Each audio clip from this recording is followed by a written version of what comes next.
All right, Luke. Here's scratch players, 14 years old. Playing to pretty much a zero, close to being in the plus range. Um, but anyway, watch his movement on the left. See, this is almost like what we call the locked. Where he's so frozen because his dad believes everything needs to be controlled and pretty, and so it can lock you into a position where there's no movement, of the elbow, where it's nice and strong, sort of Glover like. There's just this almost a it's almost like a yeah, shot putter's motion, almost, because it's so controlled, and you can see here the hands already starting to fire forward. Now on the other side is the after doing some of the work, and basically there's gonna be a little difference in even the top of the backswing, because he's already pre contracting some of these muscles because it's getting ready for what's the next motion.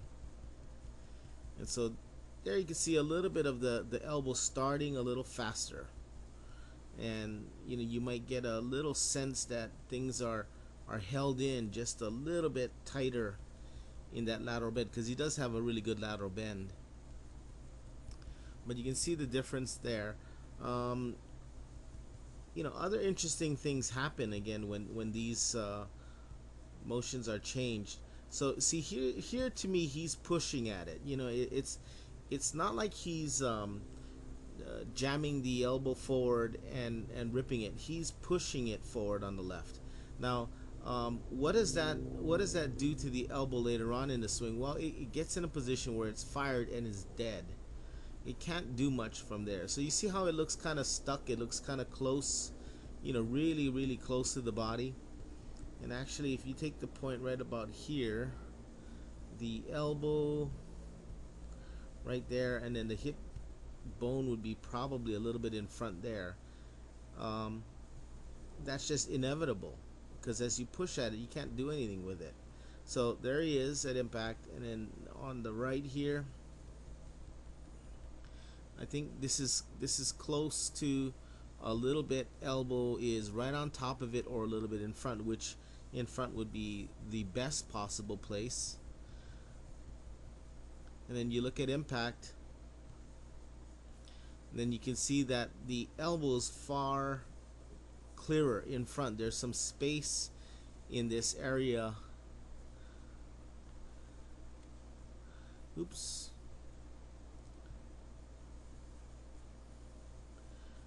Space in there to hit the ball. This looks awfully close, right? There's just no space.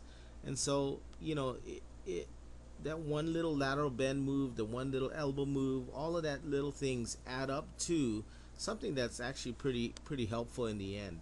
And he is hitting it a little bit straighter because he's not coming as much. Again, it's a little trapped. It's a little bit more from the inside on this one, and then he tends to hook it. This one's just a shade more in front of him, and that may be all the difference in the world. Alright, from the front view, you can see, sorry, I got them flip-flopped. This is the before on the right. Watch, again, how controlled things look. Right? The right elbow never gets below the left elbow, as we would see with Lucas Glover, or Quiros, or somebody else with a real good elbow move. And here it goes. You see that? So it's popping out underneath here, which is a really good sign. You can also tell at about this similar point that his right shoulder in the old one, starts looking like it's showing up earlier, again because it's sort of locked, right? It's locked in a pattern of lock the elbow, lock the shoulder, lock the entire torso, and then you don't get this kind of holding of the lag. um, it again, it's a lot of things rolled up into one. But look at how, again, how much more clear and in front the elbow is,